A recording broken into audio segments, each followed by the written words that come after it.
Hello, ladies and gentlemen of YouTube. If you hear a cat crying for some reason, I don't know why he's crying. He just meows all the time, and it's like, what the fuck are you doing, man? Anyway, this is Inside Life with BK, the podcast where we talk about all things life and things going on with me and whatnot, or things going on in the world of YouTube or in the world of anything interesting. So here's the thing, people. Gaming has always been a fun hobby for me. You know, gaming has always been a fun hobby. You know, you get to play games for years and years and years. You play games as a kid. You learn from other people who also play games. Like, for example, I didn't know how good PC gaming was until I saw my grandfather every night playing Quake on his computer. And then I ended up opening a Steam account, and the first Steam game I ever got was Portal, because it was free. They gave it away for free for education or whatever. They basically gave it away for some educational purpose, but anyway, I ended up getting the first Portal game, and I played it, and I was like, oh my god, I love this game. And so I realized how good PC gaming was back then with that.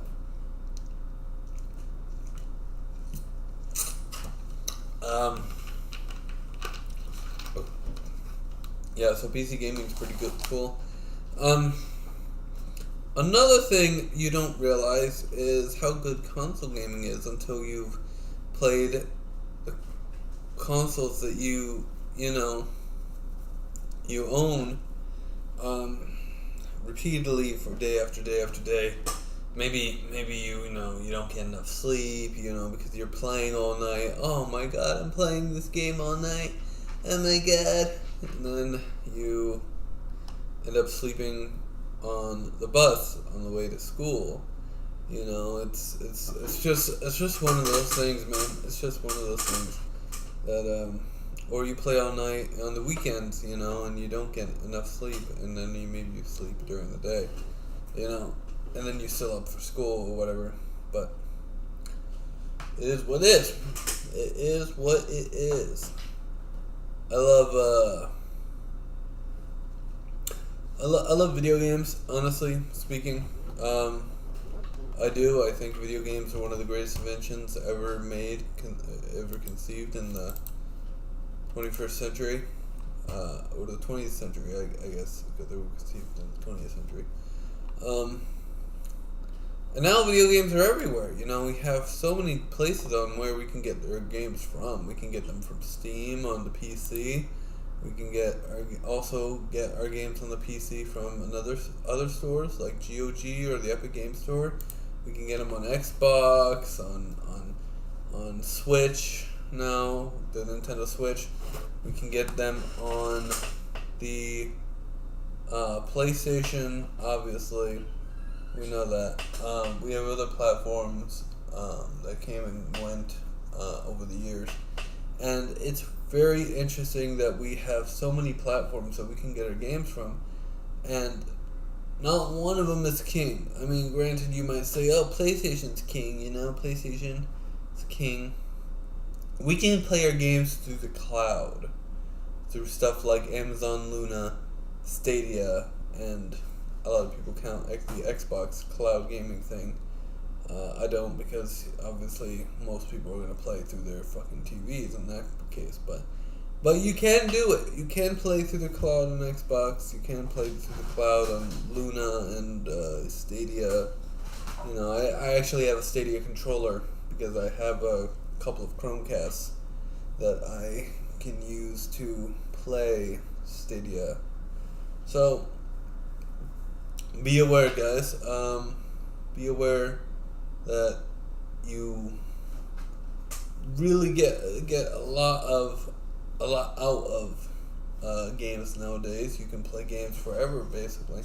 You can play one game as long as it's a game that is continuing on and on and on and on and on story-wise forever. You can play it forever, basically. You can play games like Fortnite or PUBG over and over and over again, and get a different result and a different experience each time. You know, games have really gotten pretty big. Pretty big. But why I'm making this topic today is because I wanted to discuss, what are you guys doing over there? Are you being fucking stupid? God damn. Anyway, what I wanted to talk about was the idea. Dude, I swear to fucking Christ, if you break that TV like the other one does, I'll beat you. No, I'm not literally gonna be his ass. For anyone wondering. I'm not literally gonna be his ass. Or her ass. I don't know. But see, Sam did quite a few times, broke a couple of my TVs by jumping on top of them. And just dangling over the TVs like fucking... I was like, fuck! I was so mad. I was so mad with this. Nothing I could do! Oh, nothing I can do. It's fucking retarded. You're retarded, Sam. You're retarded. Anyway. I know. Stop complaining. You stop complaining now. Okay. Anyway,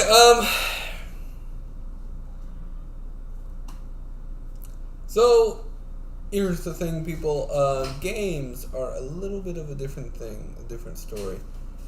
First of all, games are a medium for which we strive to play and experience, and we experience these type of games, and I think for me, gaming was best during the 5th generation. I believe that was the generation with the N64 and the Sega Saturn and the PS1.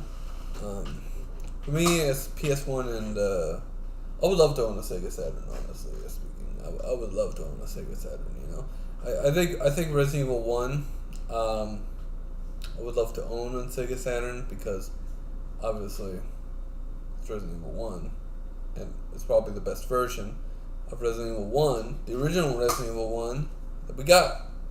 Okay?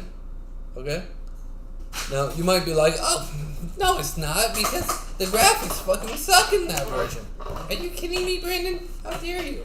Okay, first of all, I don't care about graphics. I never did.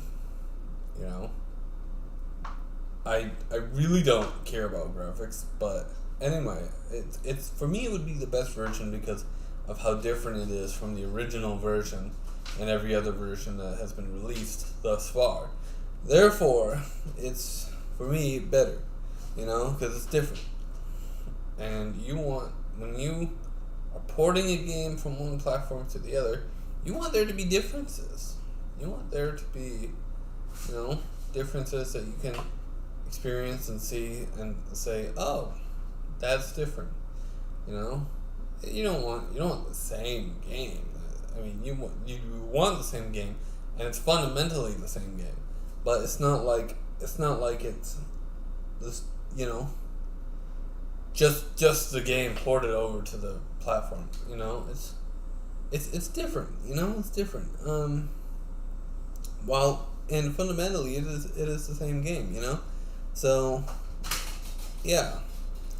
I would love to own a Sega Saturn, man. I would. I just can't afford it right now. I mean, maybe in the future, I'll be able to afford it, but not right now. I can't.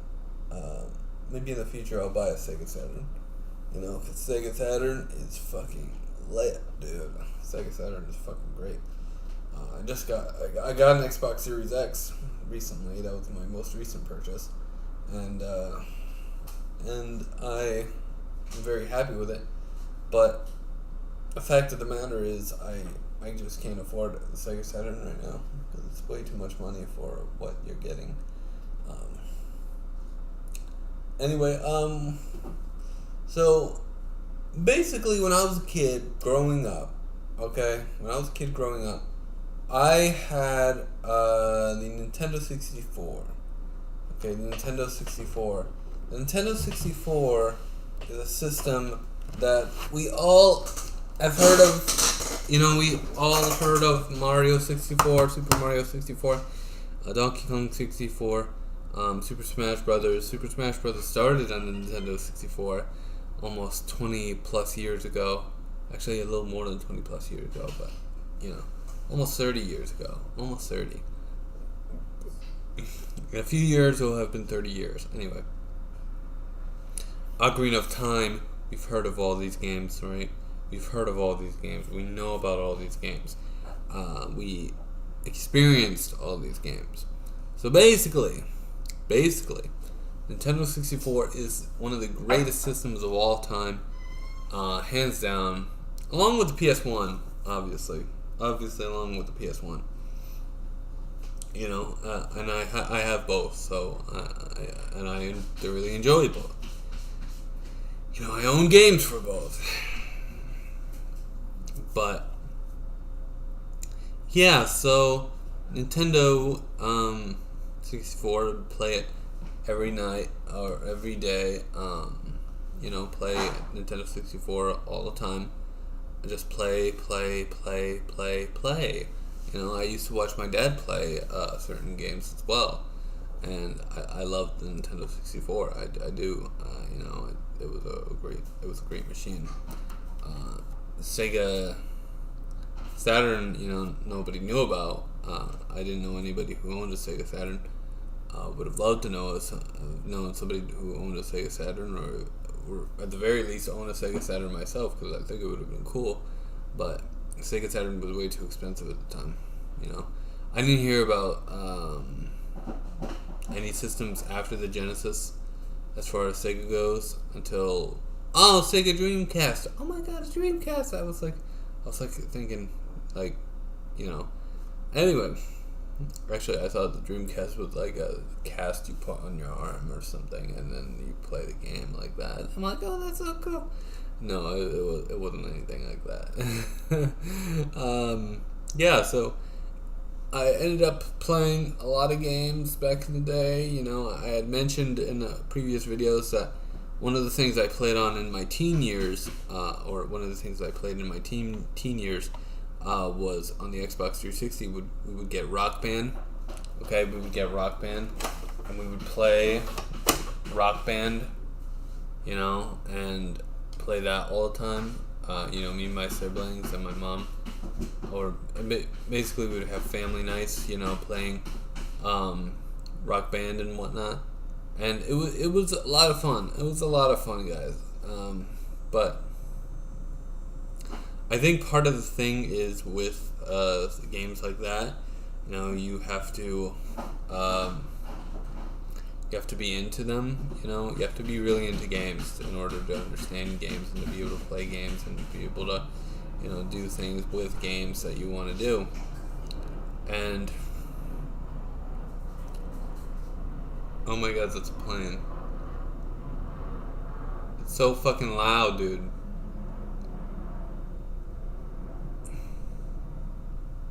Anyway, yeah, so,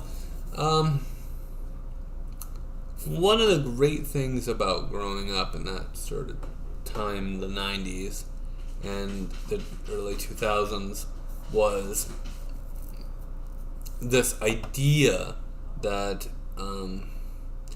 gaming was really a luxury back then. It's not like it's a necessity for people to get better at their life or whatever, or even at the worst case scenario. It's not like it is something that people do in their pastime. You know, it was really people couldn't really afford games, you know, unless you had a fucking full-time job or whatever in which you could afford games. But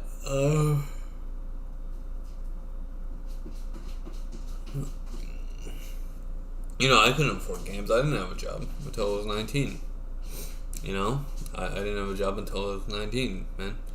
I was like, I remember, for example, one thing I remember distinctly was the first day we got our Xbox 360. I remember I went, it was Christmas Day. I was like, oh my God, what's going on? I opened up a bunch of presents and stuff, and then I opened up one present, which my dad didn't want me to open because he didn't know I was going to open it. But I basically opened it, and he was very furious when I opened it, and it turned out it was an Xbox 360 game. So it kind of ruined the surprise, that we got an Xbox 360. It was Sonic Unleashed. Sonic Unleashed. It was fucking. By the way, that's a beautiful game.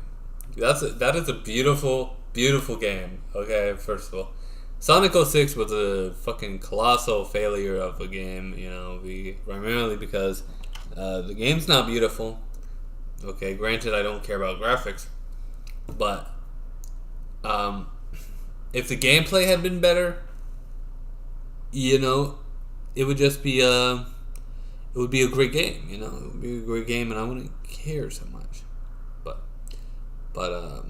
Sonic Unleashed, that was a good game. That's a good freaking game. Okay. On PS3, on Xbox 360, you gotta get one of those versions. Because, the Wii version's just not as good. Gameplay-wise. I know people are thinking I'm talking about graphics, even though I think graphics don't really matter. Graphics don't really matter. Gameplay matters. If the gameplay is the same, you're gonna have a blast. You're gonna have a blast, people, if the gameplay is the same. But the gameplay's not the same in that game. If you play it on the Wii and the 360, or the Wii and the fucking PS2, it's not the same.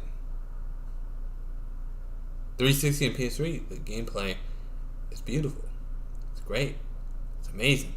It's good. I'm telling you, it's good. I know you're thinking the werehog. The werehog. Okay, fuck the werehog. Okay, that's not a problem. I can play through the werehog stages and basically still have a good time.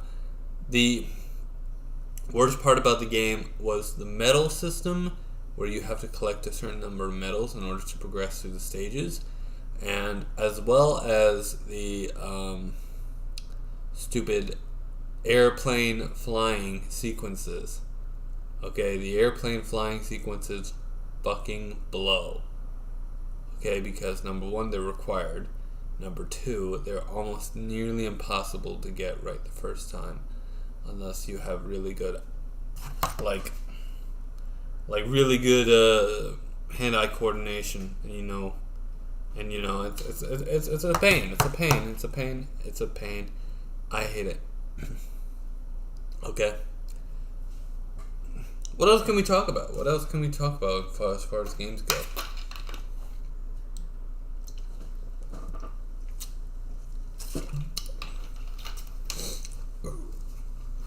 Well, for one thing, we could talk about differences between PS1 now that I own both of them. I got my N64, my new N64, pretty recently, and I know everything about that machine. I do. There's not one thing I don't know about that machine because I've played Nintendo 64 since I was a kid. But PS1, what's the deal with the PS1? The PS1, okay, which before that was the newest system. Anyway, or the newest 5th gen system. Anyway, PS1 is interesting to say the least. The PS1 has really a lot of good games and a lot of good JRPGs and a lot of good horror games and a lot of good games in general. A lot of good games in general. And I like Resident Evil. I do. I really love Resident Evil. I love Square Enix games. I love just games in general. JRPGs in general. And plus platformers, some really good platformers. Like I own Spyro Year of the Dragon. Yeah, Spyro Year of the Dragon is fucking awesome, man. It's fucking awesome. I know. That's probably my favorite Spyro game, other than the first one. Because the first Spyro was really great. But Spyro Year of the Dragon is also great. And we are going to take a quick 10-minute break so I can eat. And I know what you're thinking. You're thinking, oh, it's not going to be 10 minutes. Well, it's going to be 10 minutes for me, not you. Okay? Hey, guys. Welcome back. I know you didn't go anywhere. I went somewhere. So, let's talk about games right now. Okay, let's talk about games. Specifically on Epic Games. Let's talk about the new games I bought. Okay. Hold on one sec.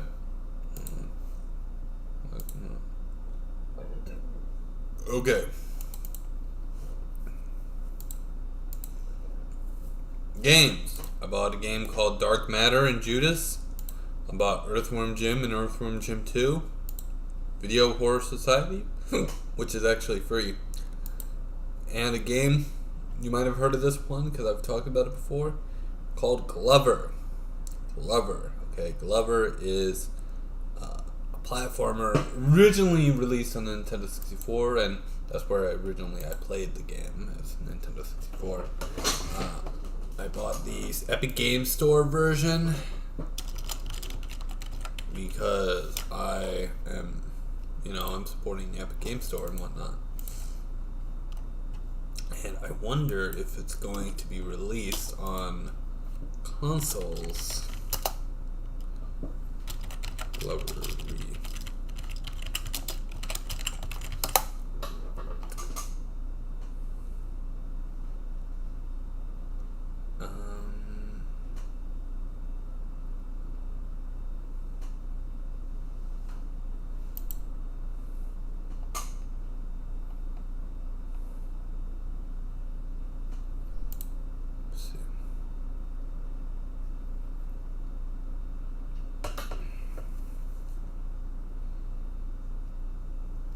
Improved from modern PCs, okay.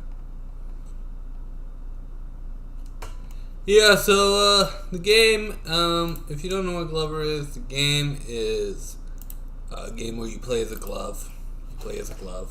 Four-fingered glove, which don't ask me why the glove only has 4 fingers. But basically you play as a four-fingered glove and you go around collecting balls. I know, you're just like, what the fuck? What the fuck are you talking about? You collect balls. They're actually crystals being disguised as balls. Okay, and you can turn the ball into 3 different shapes. So you can turn it into just a bouncy ball. You can turn it into a metal ball. You can turn it into a bowling ball. But depending on what you need to do, if you want to use it to defeat enemies or whatnot, or you can defeat enemies just by pounding the ground with your glove. Anyway, you have to face a person by the name of Cross-Stitch with the other glove. Who literally you were part of a pair. You were gloves that a magician would wield in a castle, or would have in a castle, or would wear in a castle. Anyway, the glove.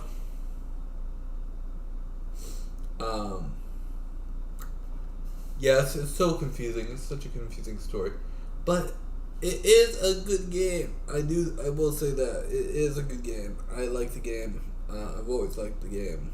I have it. I think I have both the Nintendo 64, the PS1, and now the PC version. So I was like, oh great, I own all 3 versions, great. I hope it comes out for the Xbox or the PlayStation 5. because that would be really awesome if it did. It would be fucking great. We'd be playing.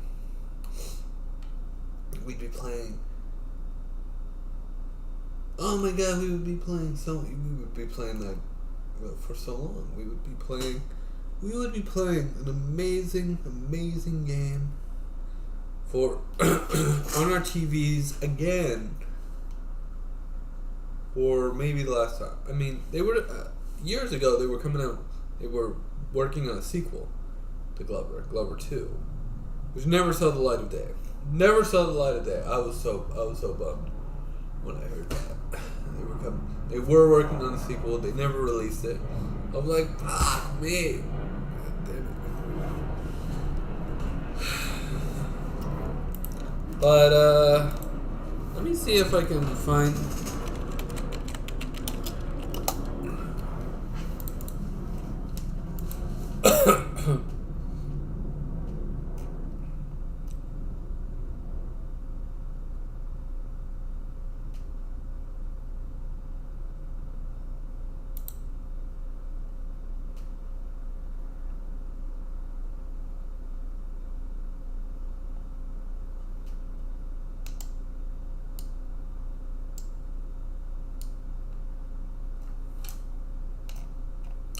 All right.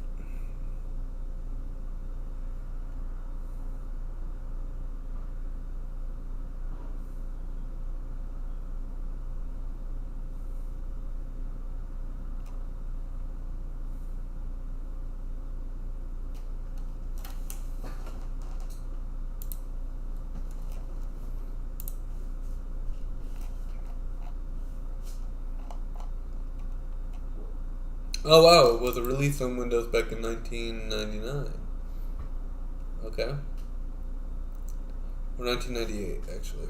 But I'm looking up information on Glover on Wikipedia. Looks like the game was released on Windows originally back in, but it was re-released recently for Steam, so. As well as Epic Games Store. Maybe GOG. Actually, let me look that up. GOG.com. Wait.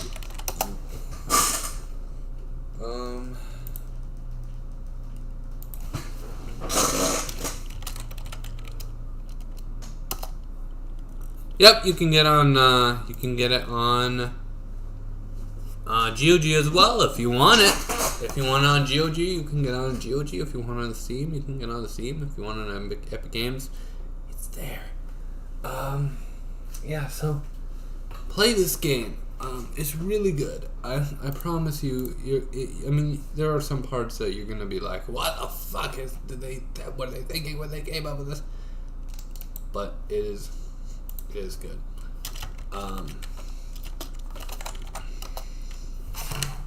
Yeah. So. Yeah.